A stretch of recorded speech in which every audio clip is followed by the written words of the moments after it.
Saya sangat bersyukur, saya sangat merasakan luar biasa boleh mengantarkan anak-anak saya, boleh lebih mengenal lagi, lebih dekat dengan Tuhan, membawa diri untuk dia bisa sendiri menghadap kepada Tuhan.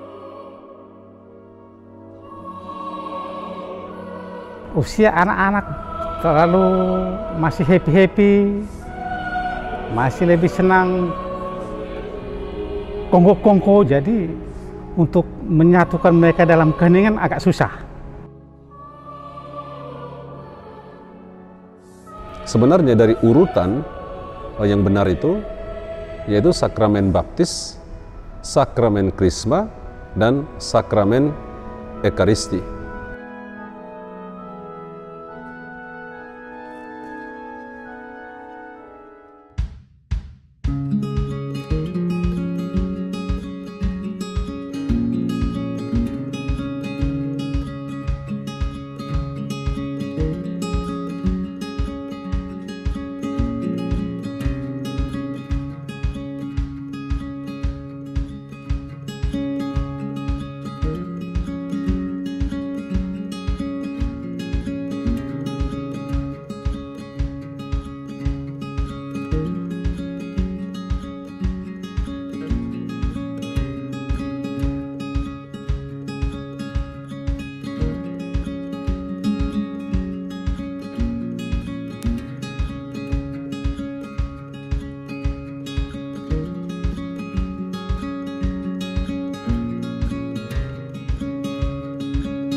Di situ belajar mengenal Tuhan, baru belajar berdoa gitu. Seru sih komuni pertama, pas rekoleksi pun seru.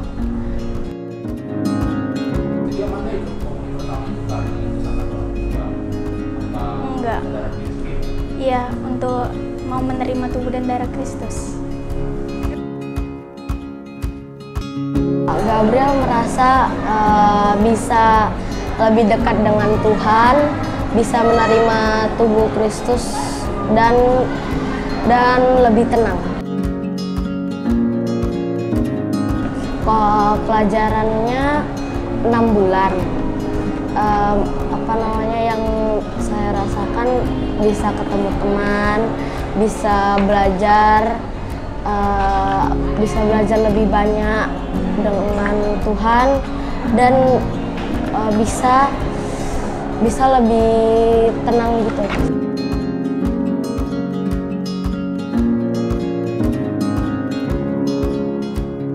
Sekitar 4 atau sampai 5 bulan. Ini ya tentang pengetahuan tentang waktu masa-masa Paskah juga, apa yang tidak boleh, apa yang boleh, cara supaya bisa menjadi pribadi yang lebih baik.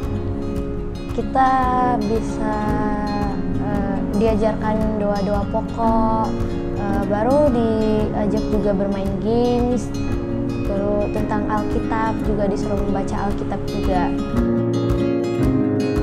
Lumayan deg-degan sih, soalnya pertama kali bisa menerima tubuh dan darah Kristus. Aku pertamanya deg-degan, tapi karena udah dicoba, rasanya jadi senang.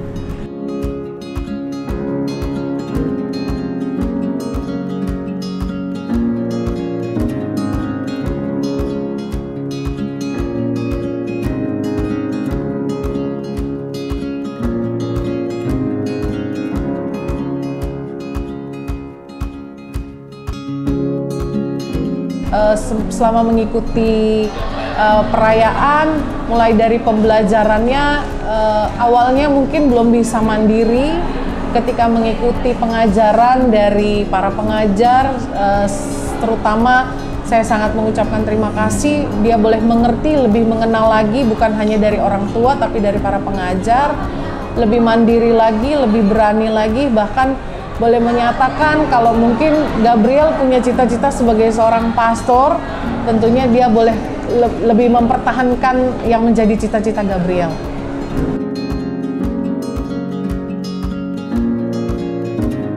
Makna komuni pertama yang saya pahami, saya hidupi sebagai pembina, terutama supaya mereka juga mengerti dan memahami, adalah bahwa komuni pertama artinya bahwa mereka menerima Yesus, tubuh dan darah Yesus dalam hati mereka untuk pertama kali, sehingga Yesus sungguh hidup dalam kehidupan mereka. Sehingga dalam usia anak-anak ini, dalam tutur kata mereka, dalam permainan mereka, Yesus selalu di bawah mereka. Sejauh apa tanggung jawab Bapak selaku pembina terhadap pembangunan anak melalui komuni pertama yang mereka ikuti? Sebagai pembina, tanggung jawab besar kami pertama itu mendidik iman mereka. Memang sebenarnya itu tanggung jawab orang tua yang pertama dan utama, tapi ketika orang tua mereka menyerahkan mereka kepada gereja, supaya mereka dibina, supaya bisa menerima komuni pertama ini, maka kami harus memberikan contoh kepada mereka bagaimana Yesus itu hidup dalam kehidupan kami, sehingga itu menjadi contoh bagi mereka juga.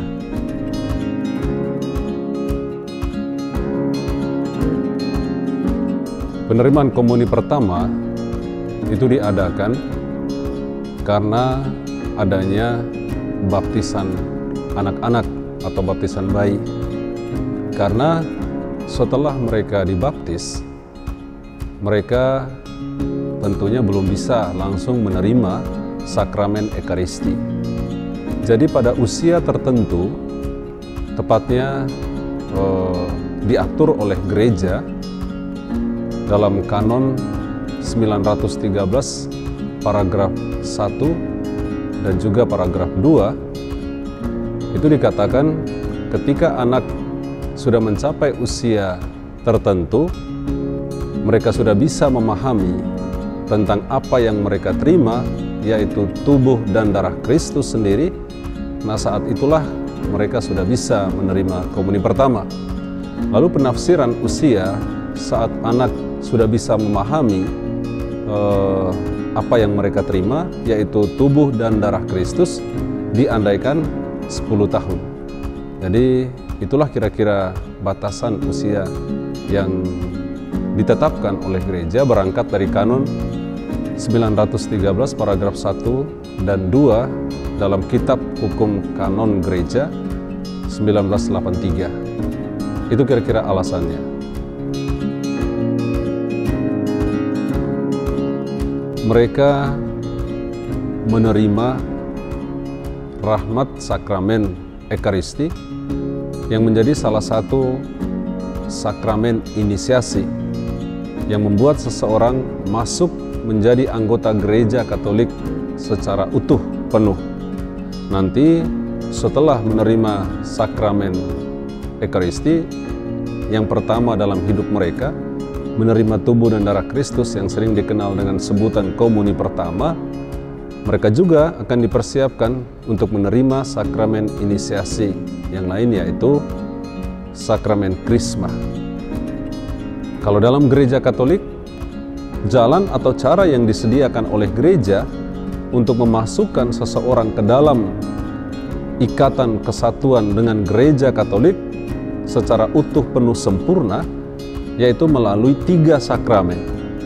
Sakramen baptis, sakramen Krisma, dan sakramen Ekaristi.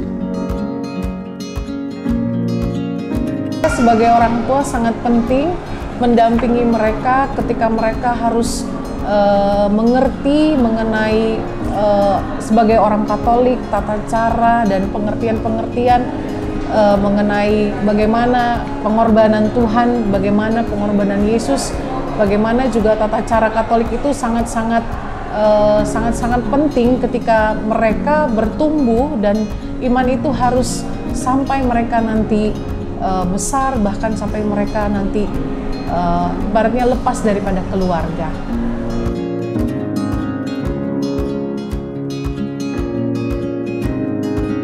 Harapan saya supaya dia itu tadi yang paling utama, dia lebih mengenal dirinya sebagai seorang Katolik dan dia bisa menerima dan memahami teman-temannya dan bisa bergaul dengan baik, karena menurut saya sebagai orang tua, bergaul itu dan komunikasi yang baik terhadap teman itu sangat penting di dalam perkembangannya nanti sampai dewasa.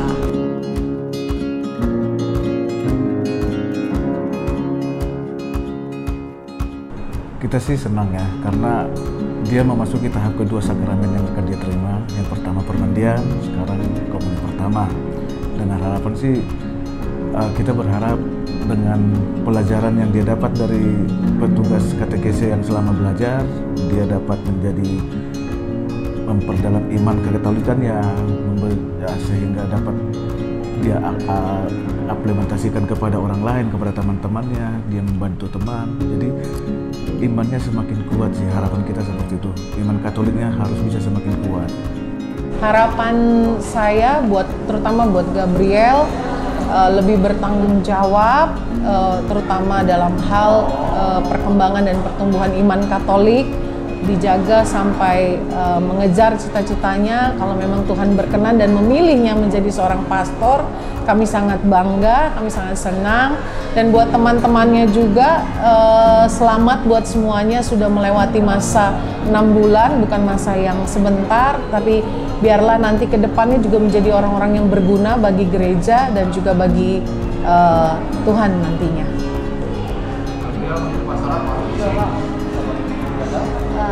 Jadi pastor.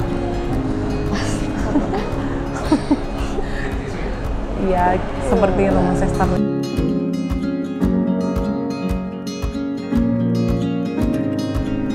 Untuk kedepannya, anak-anak akan saya bawa selalu ke gereja dalam ibadah Ekaristi, dan dalam waktu dekat juga anak-anak akan saya daftarkan sebagai misdinar yang akan selalu ikut ambil bagian melayani di setiap acara kegiatan Ekaristi di gereja.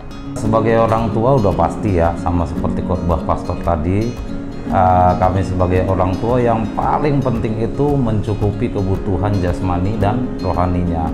Tapi saya yakin dengan menyambut tubuh dan darah Kristus itu akan sangat membantu iman kekatolikan anak-anak.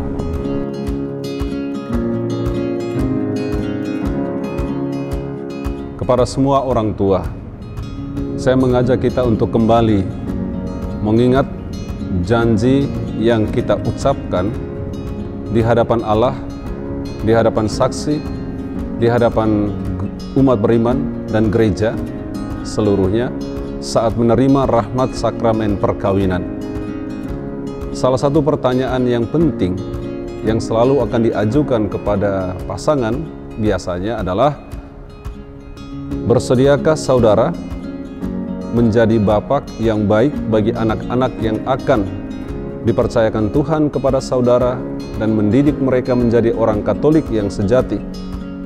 Atau kepada ibu, kepada istri, di sana pastor bertanya, bersediakah saudari menjadi ibu yang baik bagi anak-anak yang akan dipercayakan Tuhan kepada saudari dan mendidik mereka menjadi orang Katolik yang sejati? Jawaban saat itu, ya, saya bersedia. Nah, ungkapan atau perwujudan dari kata ya, bersedia itu adalah merawat, membesarkan, mendidik, dan membimbing anak-anak yang telah Tuhan percayakan.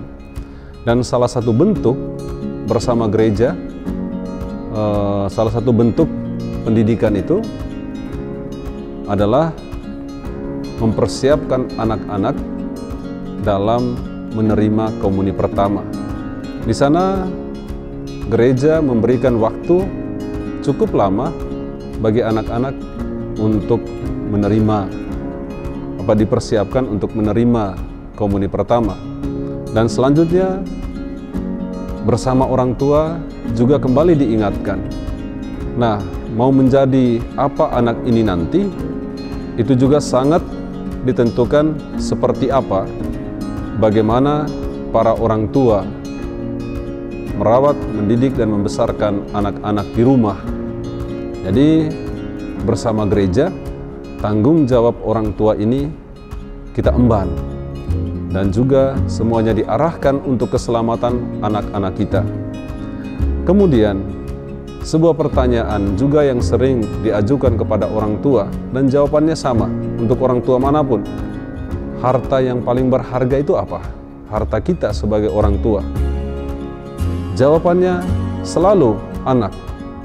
Karena itu, kepada para orang tua, mari bersama-sama kita bergandengan tangan untuk menjaga, merawat harta kita yang berharga ini, supaya selamat dan tidak hilang.